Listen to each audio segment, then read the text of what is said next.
अवधूत चिंतन श्री गुरुदेव दत्त. रामकृष्ण हरी मंडळी, श्री स्वामी समर्थ. तुम्हा सगळ्यांचं आपल्या चॅनलमध्ये खूप खूप मनापासून स्वागत. देवशयनी आषाढी एकादशीची पूजा किंवा सेवा घरातल्या घरात कशी करावी. प्रत्येकाची इच्छा असते की पंढरपूरचं दर्शन व्हावं, पंढरपूरला जाऊन आपले पाय लागावे, ते बघावं आपण सगळं. प्रत्येकाच्या नशिबात तो योग नाही आहे. पण होय, तुम्ही घरातल्या घरात अतिशय सुंदर पद्धतीने पांडुरंगाची सेवा करू शकता, भगवान विष्णूंची, बाळकृष्णाची सेवा तुम्ही करू शकता आणि त्यांची पूजा करू शकता. सेवा खूप महत्त्वाची आहे. काय सेवा करायची आणि कशी पूजा करायची तेच आपण आजच्या व्हिडिओमध्ये बघणार आहोत. तर चला व्हिडिओला सुरुवात करू. ही जी पूजा आहे अतिशय साध्या पद्धतीने तुम्ही तुमच्या घरातल्या घरात करू शकता. मांडणी जर तुम्हाला वेगळी करायची असेल तर आवर्जून करावी आणि त्याच्याचबरोबर तुम्ही इकडे कुंडीसुद्धा ठेवलेली आहे. तुम्ही तुळशीची पूजा सुद्धा करू शकता, काहीच अडचण नाही. किंवा जिथे तुम्ही तुळस ठेवली आहे तिथे जाऊन सुद्धा तुम्ही पूजा करू शकता. पण जर ह्या दिवशी जर अशी पांडुरंगाची मांडणी केली आणि शेजारी जर तुम्ही तुळस ठेवली तर खरंच ते बघायलाही छान वाटतं आणि आपला दिवसही चांगला जाणार आहे. तर सुरुवातीला कुठल्याही देवाची उपासना करण्याच्या आधी आपल्याला दिवा प्रज्वलित करायचा असतो.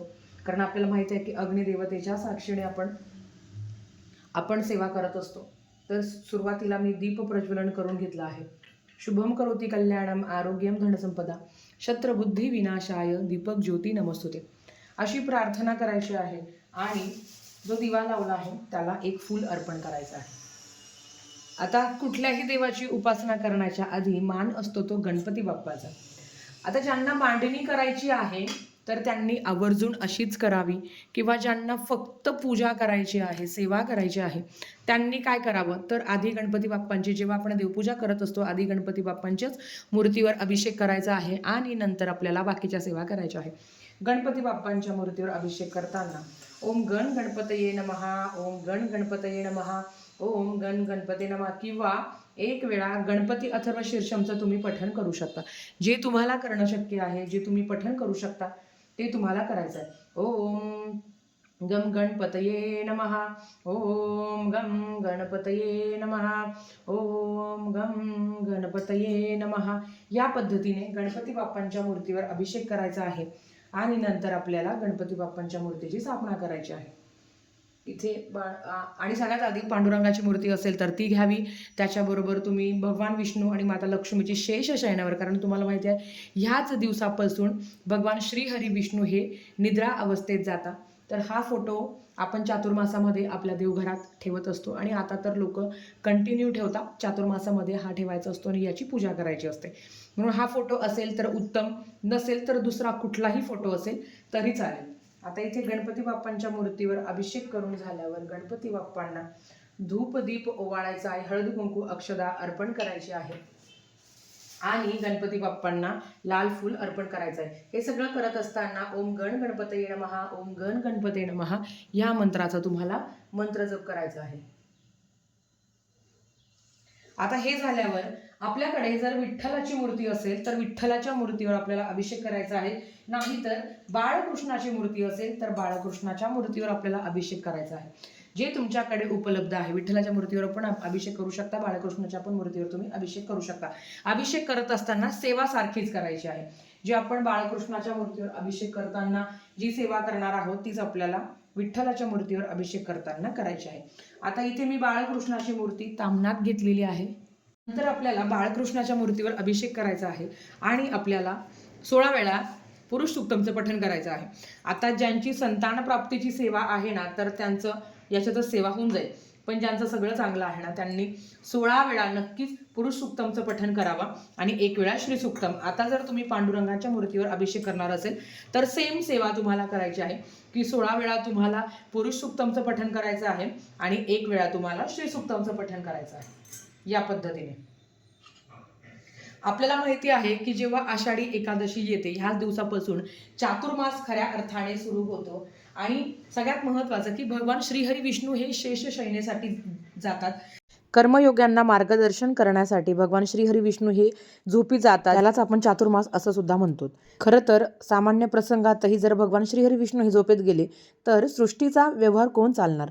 मग चातुर्मासासारख्या अमूल्य काळात ज्यावेळी सर्व सृष्टी जल अन्नाची व्यवस्था करत असते त्याचवेळी भगवान झोपतात, हे कसं चालेल.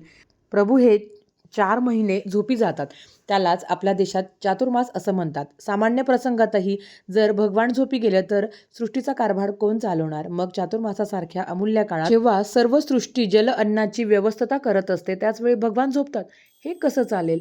वर्षा ऋतूतून सृष्टीचे सौंदर्य 16ही कलांनी फुलते, मानवाला जीवन मिळते, शेतकऱ्यांना मुबलक पीक मिळते आणि सर्वत्र आनंदाचे वातावरण असते. भगवंताच्या या कृपेने न्हाऊन निघालेला हा भक्त भगवंताचे गुणगान गाताना थकत नाही. माझे वैभव तुझ्याच कृपेमुळे आहे असं जेव्हा मनुष्य भगवंताला म्हणतो तेव्हा भगवंत म्हणतो, अरे नाही रे, हे तर तुझ्या कर्माचे फळ आहे, कारण मी 4 महिने झोपी गेलो होतो. हे सर्व वैभव समृद्धी तुझ्याच कर्माचे आणि परिश्रमाचे फळ आहे.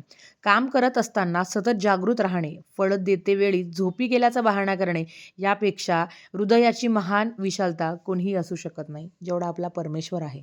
तुम्ही इथे पांडुरंगाची, गणपती बाप्पांची, बाळकृष्णाची आणि विठ्ठलाची आरती सुद्धा करू शकता. आपल्याला माहिती आहे की एकादशीच्या दिवशी आपण तुळशीला स्पर्श करू शकत नाही आणि तुळशीला जल सुद्धा अर्पण करायचं नाही आपल्याला. म्हणूनच लांबूनच आपल्याला तुळशीची पूजा करायची आहे आणि ओम नमो भगवते वासुदेवाय नमः या मंत्राचा मंत्र जप करायचा आहे. आता फक्त पूजा करून काय होतं का? नाही, आपल्याला सेवाही तेवढीच महत्वाची आहे. आता सेवा काय करायची ना ते बघूया. तर आता आपण सेवा बघूया की आपल्याला काय काय सेवा करायची आहे. तर लक्षात घ्या, आपण आता समजा जर तुम्ही पूजा करत असतानाच पुरुष सुक्तमचं पठण तुमच्याकडनं झालं आहे तर नक्कीच आपल्याला तुळशीपत्र भगवान श्री हरी विष्णूंना अर्पण करायचे आहे आणि ओम नमो भगवते वासुदेवाय नमः या मंत्राचा मंत्र जप करायचा आहे किंवा विष्णू सहस्त्रनामावलीचं पठण करायचं आहे. त्याच्याचबरोबर आपल्याला एक वेळा विष्णू सहस्त्रनामाचं पठण करायचं आहे. त्याच्याचबरोबर ओम नमो भगवते वासुदेवाय नमः या मंत्राचं आपल्याला मंत्रजप करायचं आहे. गीतेची 18 नावे इथे फ्लॅश होत असेल ते आपल्याला एकदा त्याचं पठण करायचं आहे आणि जो काही भगवद्गीतेतला अध्याय 15वा आहे, ज्याला आपण पुरुषोत्तम योग असं म्हणतो, त्याचं पठण करायचं आहे. संक्षिप्त श्रीमद भागवत ग्रंथाचं तुम्हाला पठण करायचं आहे. ज्या काही सेवा सांगितल्या आहेत त्याच्यातलं जे तुम्हाला शक्य होईल ते तुम्ही करण्याचा प्रयत्न करा. अर्थात जर तुम्हाला सुतक मासिक धर्म विटाळ असेल तर मग अशा वेळेस तुम्हाला काही सेवा नाही करता येणार. मग तुम्ही फक्त सगळ्या सेवा श्रवण करू शकता किंवा जय हरी विठ्ठल, जय हरी विठ्ठल किंवा विठ्ठल विठ्ठल विठ्ठल विठ्ठल विठ्ठल तुम्ही अनंत त्यांचे नामस्मरण करू शकता. जेवढ्या सेवा तुम्हाला शक्य होईल तेवढं तुम्ही करण्याचा प्रयत्न करा. या पद्धतीने तुम्हाला करायचं. आता मांडणी दुसऱ्या दिवशी उचलावी. जे काही फुलं आहे ते तुम्हाला एका साईडला ठेवायचे आहे, म्हणजे बाजूला तुम्हाला ते फुलं ठेवायचे आहे, निर्माल्यात टाकू शकता आणि बाकीचं सामान तुम्ही म्हणजे बाकीचं ज्या काही मूर्त्या आहे किंवा ज्या काही वस्तू तुम्ही वापरल्या आहे त्या तुम्हाला जागेवर ठेवायच्या आहे. या पद्धतीने तुम्हाला या संपूर्ण आषाढी एकादशीची पूजा करायची आहे आणि सेवा महत्त्वाची आहे. सेवा करण्याचा जास्तीत जास्त प्रयत्न करा. आणि आता खऱ्या अर्थाने चातुर्मास सुरू होतो आणि भगवान विष्णूंच्या ज्या काही विष्णू तत्व आहे ते पृथ्वीवर खूप जास्त प्रमाणात जागृत झालेलं असतं. ते आपल्यापर्यंत यावं आणि ते आपल्यापर्यंत येऊन ते आकृष्ट करण्याचं काम आपण करत असतो सेवेद्वारा. म्हणून जास्तीत जास्त सेवा आणि नामजप करण्याचा प्रयत्न करा. आजच्यासाठी फक्त इतकं झालेली सेवा स्वामींच्या चरणी मी रुजू करते आणि आजचा व्हिडिओ इथेच थांबवते. आवडला असेल तर लाईक शेअर सबस्क्राईब करा. भेटूया परत अशाच एका नवीन व्हिडिओसोबत. तोपर्यंत श्री स्वामी समर्थ.